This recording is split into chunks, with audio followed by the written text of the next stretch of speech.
Hello, guys. Welcome back to Samba Around Town. I have an accent.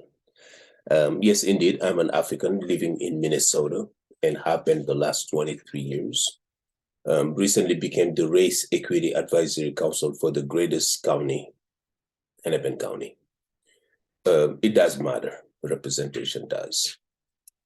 Professor Joseph MBele, a Tanzanian, a professor in the English department at the St. Aleph College in Northfield, Minnesota, here in the United States. He previously taught literature at the University Dar es Salaam in Tanzania. A keen folklorist, he is a lecturer and a presenter. He presented several papers in folklore and conferences around the world. He has published many papers as well as several books, including the popular African and Americans embracing cultural differences, among many others. This is his latest and greatest, Chicken in the Bus. Very important book, extremely powerful, short, easy to read, and a 100% English real writing. Definitely something I would recommend all immigrants, regardless of your educational level. This is a very easy and extremely heavy book. Very easy to read, a light book, but extremely heavy with knowledge, especially for you and for everybody else.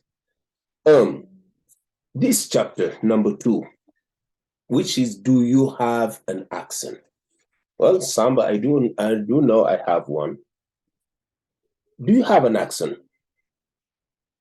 If you are like me, with deep roots in Africa and living with Americans, you probably have heard them say, you have an accent.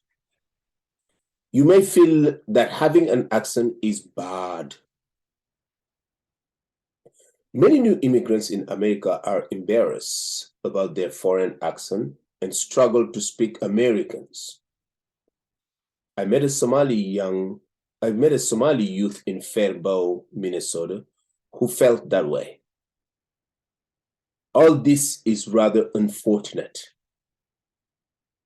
An accent is an intrinsic aspect of spoken language.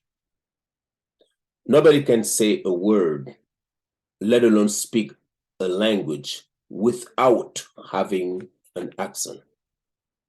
An accent is an individual characteristic, but also a collective one. Despite their individual differences, people from a given country or region tend to speak in a recognizable accent.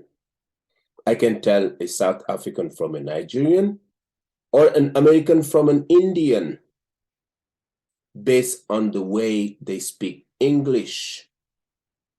Americans say that Texans, for example, have their own accent, as do Californians, New Yorkers, and those from other regions. The accent we grow up with sounds normal to us and even unnoticeable. American English, for example, sound normal to Americans, but it is not a universal norm. That we notice that the accent of foreigners doesn't mean that they alone have accents. English is an international language with different varieties.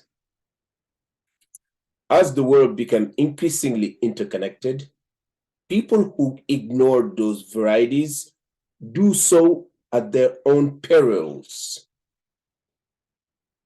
Equally unfortunate are people who think they don't need other languages. We need to learn to hear and understand as many varieties and accents as possible. Unfortunately, most people do not think that way. Immigrants who struggle to fit in by changing their accent could think again. So should people who complain about immigrants who speak with foreign accents.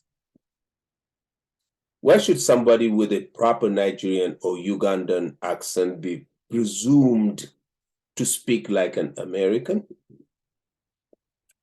Why should someone with a proper Jamaican or British accent be presumed to speak like an American?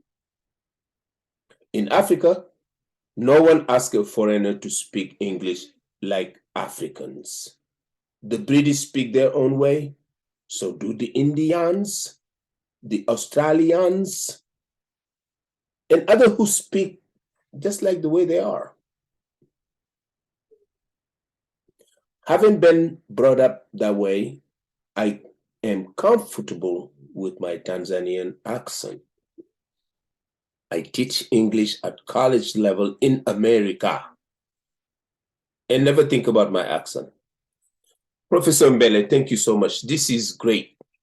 This book, definitely, me, Samba, I'll be selling you a lot of these books because I know that a lot of our immigrants who are today naturalized US citizens, are missing into the whole makeup of America, the melting pot, the almighty America, where they have a lot to offer in this today time, in this right now time, in this current agenda that we are in. So Professor MBele, this is a great book. And as a Race Equity Advisory Council at the Hennepin County, I believe that definitely this book is right on point. I just received it today. And so far, I haven't had lunch. I haven't had dinner yet. I'm so enjoying this marvelous work of art, this marvelous gift coming from a wonderful scholar like yourself. I've known you for a while, and you have been nothing but an inspiration. You have grounded me definitely very, very strongly into my African roots, and you serving me with a greater joy, with benefit, blessings, knowledge on how to become a better US citizens as well. Thank you so much, guys. Samba Around Town. Today we were just talking about Chicken in the Bus by Professor Joseph MBele. And we just read to you the accent. Like Samba, I have an accent. Well, I come from Africa. Thank you guys again for watching Samba Around Town. We'll see you next time.